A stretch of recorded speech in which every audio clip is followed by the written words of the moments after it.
kita lanjutkan pelajaran kita tentang variabel dan data.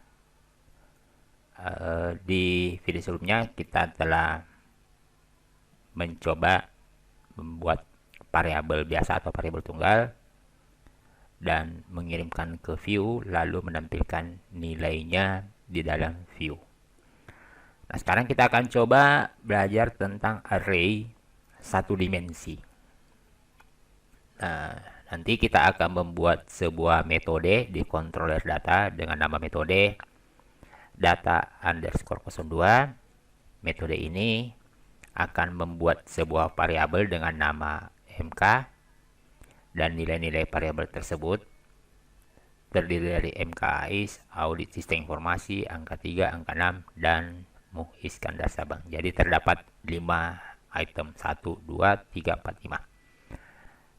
Lalu metode ini juga akan menampilkan sebuah file view dengan nama belajar underscore data 02.php yang tentunya disimpan di dalam folder view data. Kemudian kita akan menampilkan salah satu nilai dari variabel mk ini di dalam view. Nah, sekarang pertama-tama kita buat terlebih dahulu metode ya, di controller data public function data 02 buka kurung tutup kurung lalu kurung berawal. Nah, data yang akan kita buat nama variabelnya mk, tetapi nilainya ada 5 item. Nah, untuk menuliskan 5 lebih dari satu item, maka diawali dengan kurung siku dan tutup kurung siku. Kemudian di dalam sinilah diisikan nilai-nilai dari variabel mk. Jadi contoh tadi nilainya terdiri dari mkais,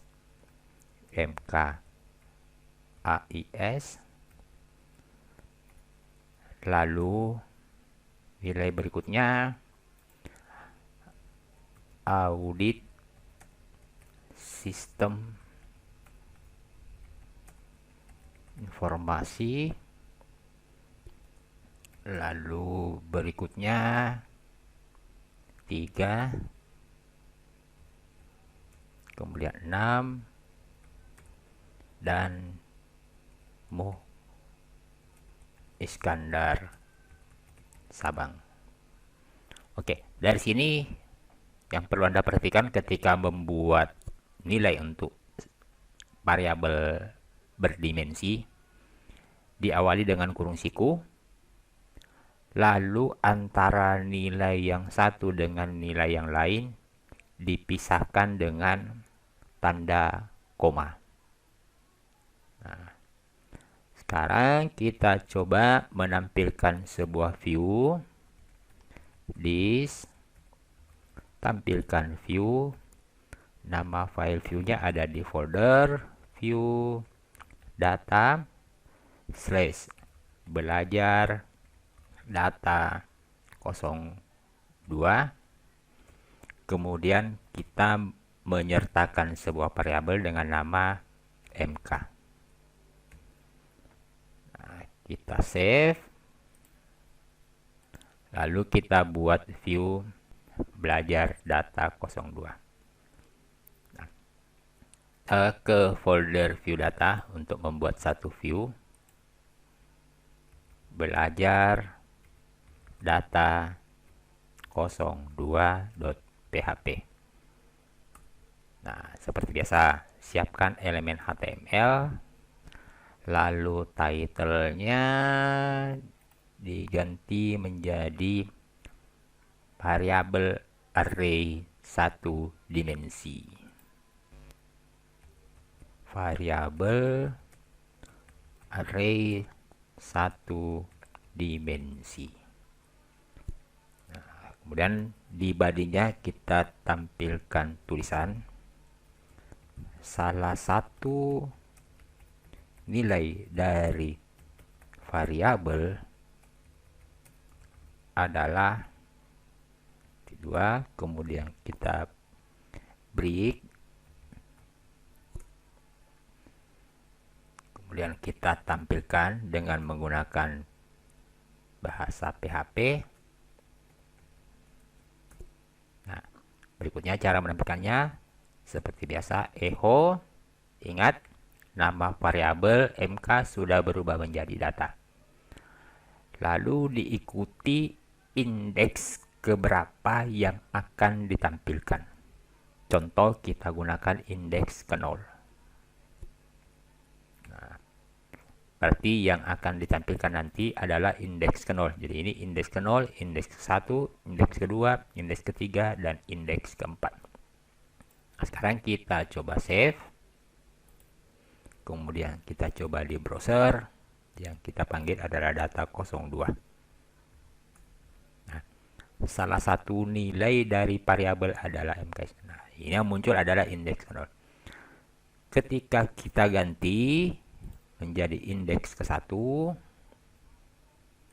kemudian kita coba lagi, refresh, maka yang muncul audit sistem informasi. Nah, begitu kira-kira cara membuat variabel berdimensi 1 lalu menampilkan di dalam view. Nah, sekarang tata cara pembuatan variabel berdimensi 1 ini, selain dengan cara seperti ini, bisa juga ditulis dengan cara yang lain. Nah, seperti ini. MK, lalu kurung siku, kemudian nilainya. A, MK, AIS. Cocok ya, nilainya seperti itu. Kita lihat. MK, AIS, underscore ya. MK, AIS. Lalu indeks kedua dibuat lagi MK kurung siku, kemudian nilainya audit sistem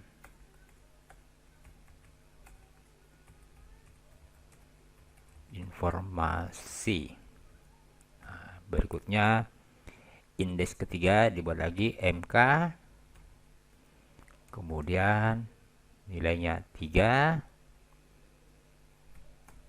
lalu dibuat lagi MK, nilainya 6, dibuat lagi 1 MK, nilainya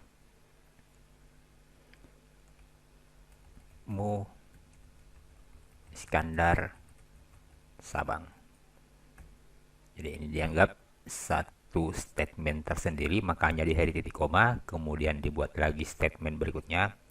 Jadi metode ini sama dengan metode yang sebelumnya. Nah, sekarang coba kita buktikan. Tampilkan di view. Di view akan dicoba tampilkan dimensi indeks ke 1. Berarti yang dimaksud dengan indeks ke 1 adalah yang ini. Jadi sesuai urutan proses pembuatannya. Nah, kita coba refresh. Nah, tetap tampil. Kemudian di file view coba kita ganti dengan indeks keempat. Indeks keempat berarti yang dimaksud adalah yang ini. Karena ini 0, 1, 2, 3, 4. Nah, kita coba refresh indeks keempat. Nah, itu. Nah, sekarang kita coba bagaimana jika indeks yang ditampilkan melebihi dari indeks yang dimiliki. Contoh, kita menampilkan indeks kelima. Sementara indeks yang dimiliki di sini maksimal 4. 0, 1, 2, 3, 4. Kira-kira apa yang terjadi? Coba kita save. Lalu kita tampilkan di refresh. Nah, informasi yang disampaikan undefined offset 5. Jadi jika menemukan notice yang seperti ini, berarti menandakan bahwa indeks kelima tidak ditemukan. Ya, nah, itu kira-kira cara penanganannya. Kemudian di kerangka ini juga saya menyiapkan sebuah fungsi untuk menampilkan isi seluruh variabel data. Ingat, variabel data asalnya dari variabel MK. Jadi kita bisa menampilkan seluruh isi variabel data. Salah satu fungsi yang disiapkan pada kerangka ini, coba kita lihat di kumpulan function, ada sebuah fungsi dengan nama cetak var. Nah, kita gunakan fungsi tersebut, cetak var, kemudian nama variabel yang akan kita cetak namanya data. Nah, kita save, lalu kita coba refresh. Nah, ini kira-kira variabel array yang bernama data, yang asalnya dari MK, indeks ke 0, indeks ke 1, sampai dengan indeks ke 4. Nah, fungsi tersebut bisa Anda gunakan untuk mengecek nilai-nilai apa saja yang ada di dalam sebuah variabel berdimensi. Nah, sekarang kita kembalikan sesuai dengan yang awal. Kita menampilkan salah satu nilai yang ada pada variabel data, echo data, lalu kita tampilkan indeks ke 1, lalu di save. Nah, kita kembali ke browser, kita refresh, ya sudah kembali ke awal. Nah, saya kira itu cara membuat variabel array berdimensi 1 beserta cara menampilkan di dalam view.